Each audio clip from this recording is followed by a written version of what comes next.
Hi guys, எல்லாருக்கும் வணக்கம். இன்னைக்கு வந்து என்ன படம் பார்க்கலான்னு வந்திருக்கோம்னா மேகன் 2.0 அப்படின்ற படத்தை பார்க்க போகிறோம். நல்லா உங்களுக்கு ஞாபகம் இருக்கும், நம்ம வந்து போன வருஷம் நினைக்கிறேன், 1ஆம் வருஷம் வந்து மேகன் 1 பார்த்துருந்தோம். பெருசாக இந்த படம்லாம் யாரும் பார்த்துருக்க மாட்டாங்க, தெரிஞ்சிருக்காது. ஸோ நம்ம வந்து சப்போர்ட் பண்ண அப்படின்னு சொல்லிட்டு நம்ம பண்ணியிருந்தோம். அதை தொடர்ந்து 2 வருஷம் கழிச்சு அந்த படத்தோட சீக்குவல் வந்துருக்கு. ஆமாம், சீக்குவல் வந்துருக்கு. அதாவது கொஞ்சம் பெரிய படமாக வந்துருக்குது.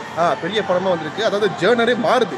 ஹாரர்லேருந்து கொஞ்சம் ஆக்ஷனுக்கு வந்து படம் தவிர்த்து நீங்கள் வந்து டெர்மினேட்டர் படம் பார்த்துட்டீங்கன்னா டெர்மினேட்டர் மொதல் பாட்டுக்கும் 2வது பாட்டுக்கும் நிறைய வித்தியாசம் இருக்கும். ஆமாம், மொதல் பாட்டு கொஞ்சம் ஹாரர் மாதிரி போவோம். அதில் வந்து அர்னால்டு வில்லனாக இருக்கும். வில்லனாக இருப்பார், ஒரு மாதிரி பயங்கரமாக பிரெடேட்டர் படம் மாதிரி போவோம். அதுக்கப்புறம் பார்த்தீங்கன்னா அவரே ஹெல்ப் பண்ணி அவரே வந்து ஒரு ஆக்ஷன் மாதிரி இருக்கும் அந்த படம். அதே கான்செப்ட் தான் இங்கே யூஸ் பண்ணுறாங்க அப்படின்னு நினைக்கிறேன். டிஜிவி ஜெஸ்கோ வந்திருக்கும். டிஜிவி ஜெஸ்கோ வாய்ஸ். ஆமாம், ஏன் புக்கிட்டிங் இல்லை. ஆக்சுவலாக இதான் நானும் முரளி ஃபர்ஸ்ட் டைம் எங்கள் பிளாக்கு பண்ணுறேன். ஆமாம், எலியோ படத்தோட போஸ்டர் இருக்கு. ஜெஸ்கோனாலே இந்த போஸ்டர் தான் மாறாது. இதில் தான் பல பேருக்கு நிறைய கேள்வி இருக்கும், மார்வலில் எப்படிடா ஜோக்கர் வந்தார் அப்படின்ட்டு. ஜோக்கர் மட்டும் இருப்பாருங்க. இப்போ தான் டிசி திரும்ப ரீபூத்தே ஸ்டார்ட் பண்ணியிருக்கோம் நாங்கள். இதுக்கப்புறம் மார்வல் திரும்ப அவங்க ஒரு கம்பேக் கொடுத்து தண்டர்போல்ட்ஸில் எல்லாம் சேர்ந்து ஒன்றா இணையறதுக்கு ஃபேமஸ் ஆக்டர் தானே தெரில. இவர் அந்த அபாங் அடே அபாங்கா இல்லை ஏதோ ஒரு படத்தில் இருந்த மாதிரி. ஓகே, ஜும்போ வந்து ஒரு மெல்லே அனிமேஷன் படம். ஜும்போனா அது அந்த யானை இருக்குமா தானே, அது டும்போவில் இல்லை. ஆக்சுவலாக எனக்கு இந்த மாதிரி இது நிற்கிறோன்னு வச்சுக்க என்ன போட்டுனா எனக்கு அந்த ஏஐ சண்டை. ஓகே கைஸ், அந்த சைட்டில் சில போஸ்டர்ஸ் இருக்குது, அதையும் பார்த்துருவோம். பாருங்கள், நம்ம ஏகே இந்த மாதிரிலாம் நடித்தா சூப்பராக இருக்கும். ஆக்சுவலாக ரேபிட் லுக்கு தான். Filmed for IMAX. Elio how to train your dragon 20 years later. இதை படம் நான் பார்த்துல. நல்லா இருக்குன்னு சொன்னாங்க. அவங்க சொன்னாங்க அந்த படம் கொஞ்சம் நல்லா இருக்குன்னு தான் சொன்னாங்க. பட் வந்து ரொம்ப தேட்டரில் பார்க்குற மெட்டீரியல் இல்லை, ரொம்ப அந்த பேச்சுறது இது. ஆனால் இந்த படம் மோஸ்ட்லி ஐஃபோனில் ஷூட் பண்ணுறதா சொன்னாங்க. ஓகே கைஸ், இப்போ நம்ம நேராக போய்ட்டு, ஆனால் பார்த்தீங்களா ஒரு இடத்துல கூட மேகன் 2ஓட போஸ்டர் எதுவுமே இல்லை.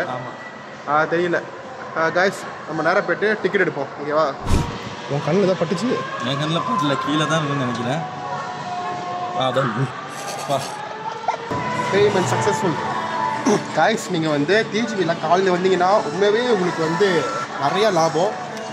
டிக்கெட் வந்து வெறும் 13 வழி தான். இது நிறைய பேருக்கு தெரியாது. காலையில் வந்தால் 13 வழி தான் டிக்கெட் இருக்கும். அதாவது பிஃபோர் மத்தியானம் 12 மணிக்கு பிஃபோர் நீங்கள் 10:30 10 அந்த மாதிரி வந்தீங்கன்னா டிக்கெட் விலை வந்து 13 15 அந்த வந்து வருது. இது நீங்கள் நைட்டு அந்த மாதிரி போனீங்கன்னா 22 23 அந்த மாதிரி வரும். 10 வழி லாபம் இருக்குது. இருக்குமா? கால்ரெடி சொல்லுங்கள். கால்ரெடி போமா? ஆரம்பிக்கலாம். ஆரம்பிப்போம். ஜொரசிக்கு ஊர் சார், நம்ம கலர் அடிக்கிற கேம்ஸ்லாம் வந்துட்டு பார்த்தாலே ஒரு ஆர்வம் இருக்கும், ஒரு கை நம்மன்னு இருக்கும்.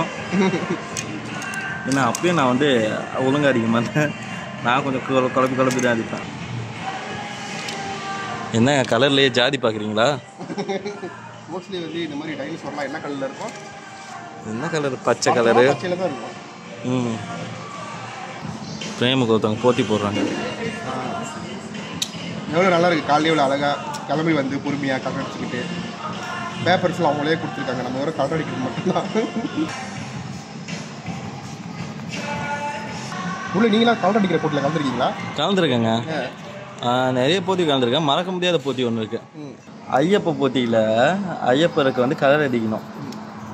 அவருக்கு தந்த ட்ரெஸ்ஸு கோல்டு, நான் ப்ளூ கலர் சாரி அடிச்சு விட்டேன். அவருக்கு ப்ளூ கலர் அந்த துணி அவருக்கு அடிச்சு விட்டு அந்த சிலையை பார்க்குறதுக்கு ஒரு மனுஷன் மாதிரி விரிஞ்சு விட்டு அடிச்சு விட்டு.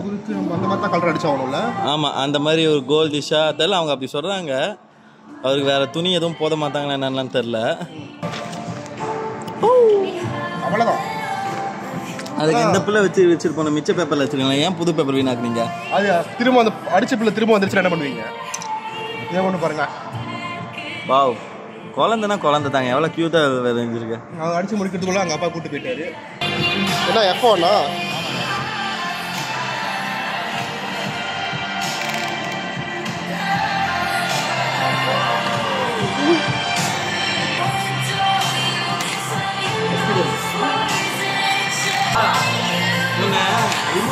அது கேட்டா இப்போ இழுக்கிறது இல்லைன்னா அந்த ஒரு பக்கம் அமைச்சிட்டு போகிறது, இதே சொல்லி ஏமாற்றிடுவாங்கல்ல. நல்லா வேகமாக போகுந்தாங்க எங்கள் அப்பா.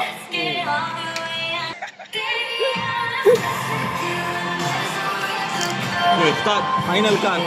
1, 2, 3. வந்துருச்சு. ஆக்சிடென்ட். ஓகே 9வது தியேட்டர் எங்கிட்ட இருக்கு. இங்கிட்டா காய்ஸ் நேரம் தியேட்டருக்குள்ள போகிறோம்.